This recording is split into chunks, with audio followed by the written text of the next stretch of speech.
ইলিশ মাছের রেসিপি। ইলিশ মাছটা অনেকক্ষণ ধরে মশলা দিয়ে ভিজিয়ে রেখেছে। মশলা মানে এটা 15-20 মিনিট ইলিশ মাছটাকে সুন্দর করে মশলা দিয়ে রাখতে হয়। আস্ত ইলিশ মাছের বাচ্চা আর কি, বড় ছোট যে ছোট ইলিশ মাছ।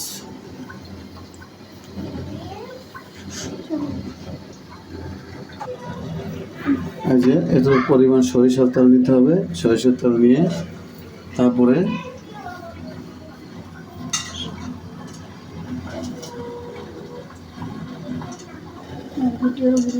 মশলাগুলো ভালোভাবে খাওয়াতে হবে মাছটাকে। মাছের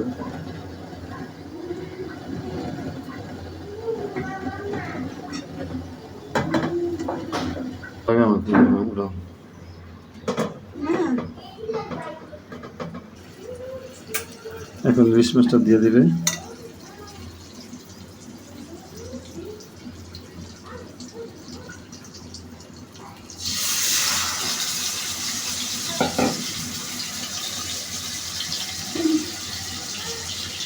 তবে চুলার জালটা দিতে হবে একবারে কমাইয়া, যাতে করে পুড়ে না যায় সে সিস্টেম দিতে হবে, কারণ বেশি দিলে মাছটা এরকম ভাজা হবে না।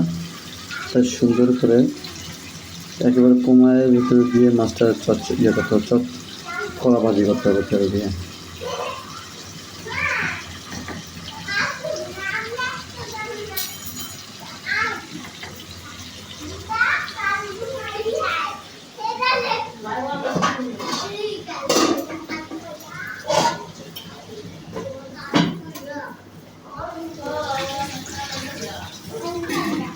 তারপরে হলুদ দিয়ে ঢেকে দিতে হবে, যেভাবে ঢেকেছে।